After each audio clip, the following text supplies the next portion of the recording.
भारत की धरती पर एक ऐसा शासक जिसका नाम आज भी मंदिरों की टूटी दीवारों में गूंजता है।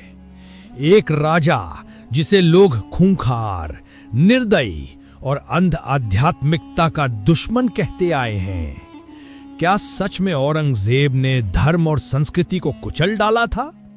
आज वो सच हम सामने लाने वाले हैं। 1658 मुगल सल्तनत का तख्त, जिस पर बैठने के लिए खून बहा, रिश्तों को तोड़ा गया और एक भाई ने अपने ही भाइयों पर तलवार चलाई।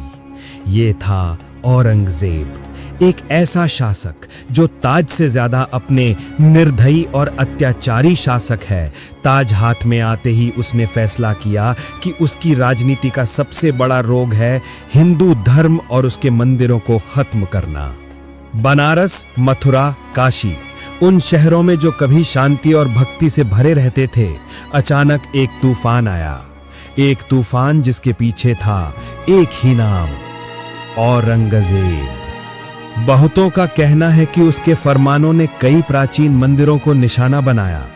काशी विश्वनाथ मंदिर, मथुरा का श्री कृष्ण जन्मभूमि। इतिहास बताता है कि इन मंदिरों के अस्थियों की धड़कन उस दिन तक हिल गई जब उनके कलश जमीन पर गिरा दिए गए। उस समय के लोग सिर्फ अपने देवता नहीं, अपनी पहचान खो रहे थे। जब मंदिर गिराए जाते तो सिर्फ पत्थर नहीं टूटते, टूटता था उनका भरोसा, टूटता था उनका आस्था पर खड़ा जहान।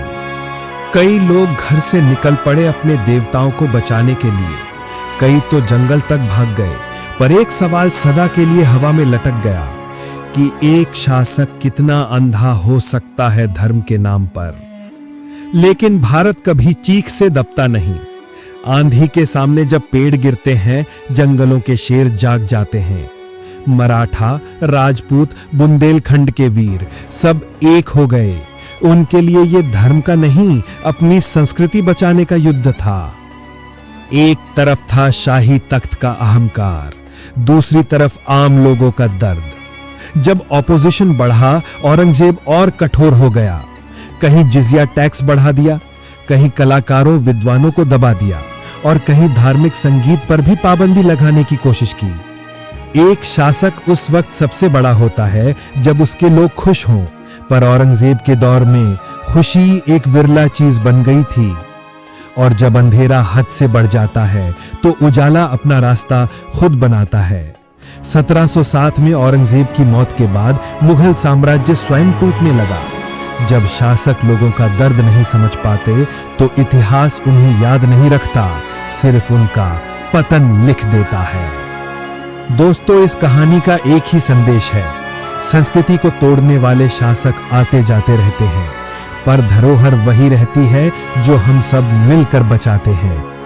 अगर आपको ये वीडियो पसंद आई हो तो लाइक करिए, सब्सक्राइब करिए और हम मिलते हैं एक नए इतिहास के सच के साथ अगली वीडियो में।